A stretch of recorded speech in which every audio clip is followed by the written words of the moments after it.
Api abadi Merapen Grobogan. Pada zaman dahulu berdirilah kerajaan Demak yang didirikan Raden Patah dibantu oleh para wali dan guru agama. Akhirnya oleh Prabu Brawijaya, Raden Patah diizinkan dan bahkan diangkat menjadi bupati di Bintara Demak pada tahun 1503. Kemajuan Bintara sangat pesat dan pengaruhnya sampai menyusup ke daerah Majapahit.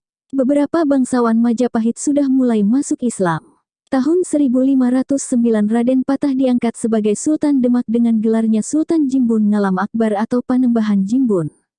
Dia memerintah sampai tahun 1518 dan digantikan oleh Adipati Umus tahun 1518 sampai tahun 1521. Usaha penaklukan Majapahit baru terlaksana pada tahun 1525, yaitu pada masa kekuasaan Sultan Trenggono tahun 1521 sampai tahun 1546. Dengan keruntuhan Majapahit tahun 1525, maka kerajaan Demak sebagai kerajaan Islam di Jawa menjadi penguasa tunggal. Sedang sisa penguasa Majapahit yang tidak mau tunduk ke Demak memindahkan pusat kerajaannya ke Sengguru. Ada pula yang menyingkir ke Ponorogo dan lereng Gunung Lawu. Setelah Raden Patah menjadi raja, dia mulai menata wilayah kerajaan. Kota Demak dijadikan pusat pemerintahan, pusat perdagangan dan pusat pendidikan dan penyebaran agama Islam ke seluruh Jawa. Sebagai lambang negara Islam dibangunlah sebuah masjid agung yang merupakan perpaduan antara budaya Islam dengan budaya Hindu.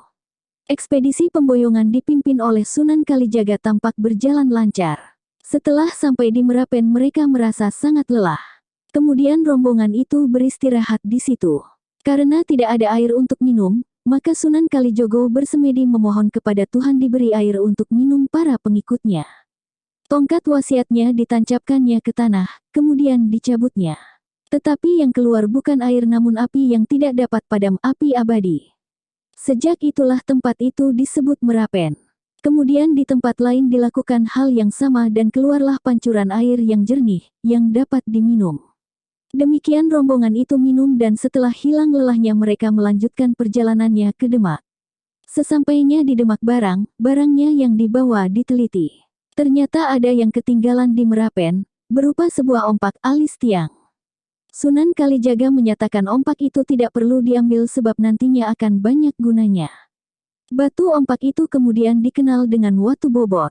Suatu ketika Sunan Kalijaga mengajak Jaka Supo pergi ke hutan mencari kayu jati yang cocok untuk dibuat Saka Guru, Masjid Agung Demak.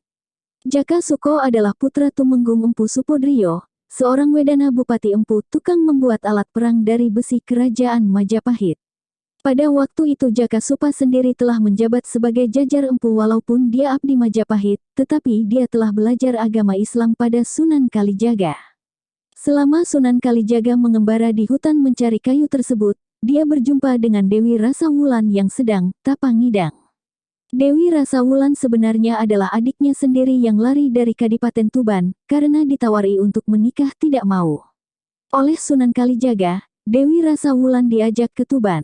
Di Tuban dia dikawinkan dengan Jaka Supa. Pada suatu pagi, ketika Jaka Supa yang telah bernama Empu Supa, memadai, bahasa Jawa, Mande, membuat keris, datanglah Sunan Kalijaga untuk minta kepada Jaka Supa membuat sebuah keris yang baik. Sunan memberinya bahan berupa besi sebesar biji asam, saklungsu. Jaka Supa heran, dapatkah besi yang sekian besarnya dapat dibuat keris? Tetapi setelah dipegang ternyata besi itu sangat berat dan berubah menjadi sebesar gunung. Empu Supa sangat takut kepada Sunan Kalijaga, maka apa yang menjadi perintah Sunan Kalijaga dikerjakan. Sunan Kalijaga memerintahkan supaya keris dibuat di Merapen. Maka Empu Supa pergi ke Merapen membuat keris tersebut. Untuk pembakarannya digunakan api abadi. Watu Bobot digunakan sebagai landasannya. Sedang air sendang juga digunakan sebagai penyepuhnya. Aneh, air yang tadinya jernih setelah dipakai untuk menyepuh keris berubah warna menjadi kuning kecoklat-coklatan sampai sekarang. Setelah keris itu jadi, dalam serat Babat Demak M.